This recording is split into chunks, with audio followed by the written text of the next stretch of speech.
Ferrari offers its buyers myriad customization options, but this choice is yours philosophy generally doesn't extend to powertrains.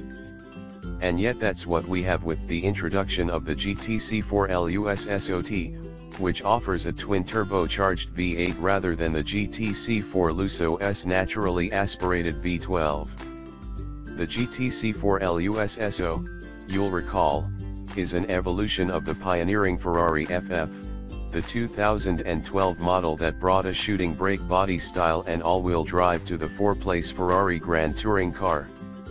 The GTC4 Lusso massaged the styling, to pleasing effect, as well as other aspects of the car, but left the powertrain layout alone.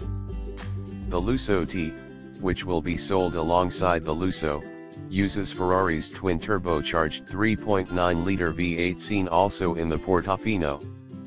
The 488 GTB's 3.9-liter is slightly different, with a 1.0mm longer stroke. This isn't just an engine swap, however. The Lusso T also ditches the V12 car's complicated and unusual all-wheel drive system in favor of simpler, lighter rear-wheel drive. The sum of those two changes results in a claimed weight loss of 121 pounds. As that reduction all comes off the front end, the rear weight bias increases to 54% from 53%. The V8, though, is the heart of the matter.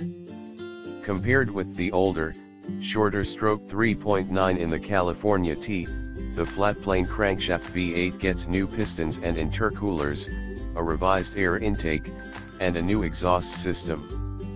Max output is 602 horsepower at 7,500 RPM versus 591 for the Portofino and 661 for the 488 GTB, while peak torque for all three is an identical 561 lb-ft at 3,000 RPM. The 6.3-liter V12 in the GTC4 Lusso makes another 78 horsepower, which comes 500 RPM higher up the tatch, but less torque, 514 lb-ft at 5,750 RPM. Ferrari claims the V8 car is just 0.1 second behind the V12 in the sprint from 0 to 62 miles per hour, 3.5 seconds versus 3.4, while its top speed is 199 miles per hour against the 12-pot S208. Still, there's little danger that the GTC4 Lusso T will get left behind at a stoplight. Paired with Ferrari's 7-speed dual-clutch automatic transaxle, its response is immediate and turbo lag is a non-issue.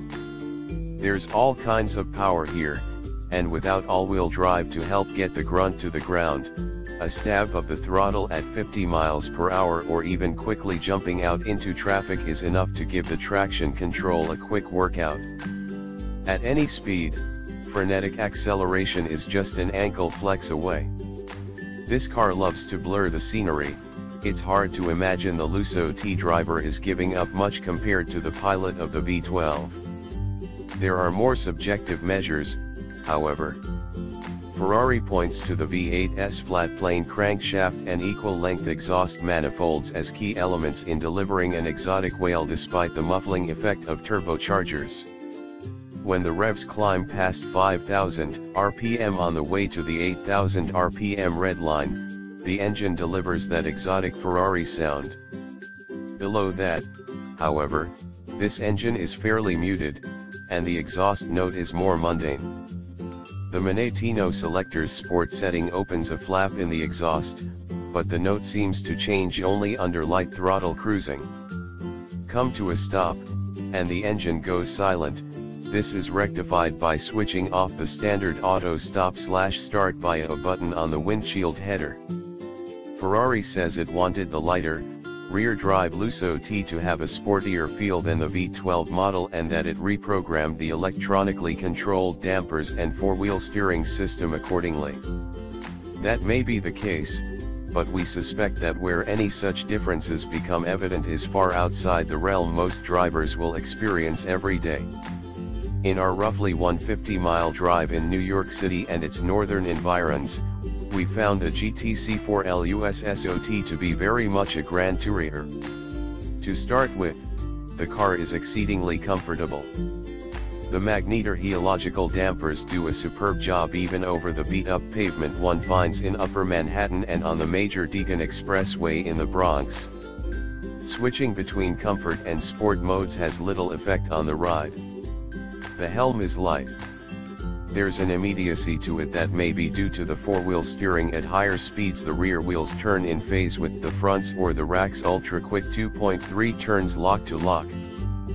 Fortunately, the steering wheel is a precision instrument, which helps tremendously when placing this big car, even on narrow lanes like those of the Taconic State Parkway. In faster corners, the Lusso T responds faithfully and feels utterly balanced. Like the steering, the standard carbon ceramic brake rotors and massive calipers are highly responsive, even at the very top of the pedal's travel. Again, precise inputs are a must. As befits a grand tourer, the Lusso T's cabin is sybaritic. The driver's chair offers tremendous thigh support. Seeing out of this Ferrari is easier than in most high-performance coupes, owing to the generous glass area and the relatively narrow pillars. The optional panoramic glass roof was fitted to the car we drove, and it further brightens the interior while surely adding substantial mass, if you're the type to care about such things. Rich leather in your choice of more than a dozen colors covers every interior surface that's not carbon fiber or brushed metal. Hard plastic is banished from the cabin. As in other Ferraris, a large tachometer takes pride of place in front of the driver, with a digital gear readout contained within. Flanking it are two configurable screens. The right one can be a speedometer gauge, but the digital speed readout, pretty important in a Ferrari, is a small readout beneath the left screen. The dash features a 10.3-inch central touchscreen, abetted by a few knobs and buttons. Apple CarPlay functionality is optional for an expected, and whopping, $3,900. The steering wheel is a complicated, Formula One style affair adorned with all manner of controls, including push buttons on the spokes for the turn signals, an ignition button, the wiper switch, and the driving mode Manetino knob, but acclimating to all of it is surprisingly easy. Our Lusso T also had optional LEDs at the top of the rim that illuminate as you approach redline, a neat flourish. Behind the wheel are the oversized carbon fiber shift paddles, which you'll want to play with just because they're so tactile. In the GTC4Lusso T, your passenger is your co-pilot, so Ferrari offers an optional 8.8-inch multifunction touchscreen for the front rider, who can even look up a point of interest and send it to the main navigation screen.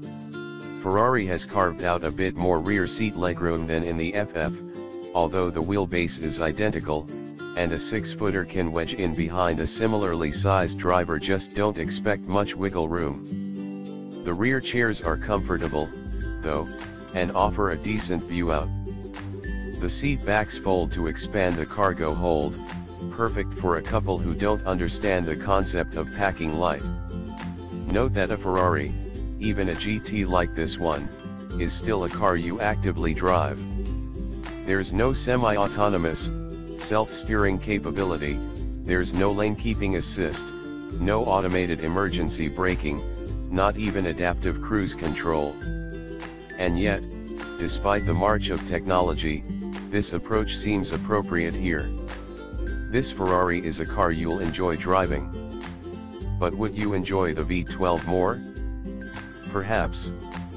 There is the compensating factor of the roughly $40,000 you'll save by opting for the V8, but in the realm of $300,000 GTS, maybe that's not a big deal. We expect the savings at the pump isn't either, although we'll note the V8 is rated at 17 mpg combined, 4 mpg better than the V12, which consequently extends the car's fuel range. Visually, the two Lusso variants are equally impactful, the only evident differences between them are the designs of the wheels and the exhaust tips. The GTC4Lusso T is a magnificent machine, but given the choice, and in this case, we take our front-engine Ferrari with 12 cylinders.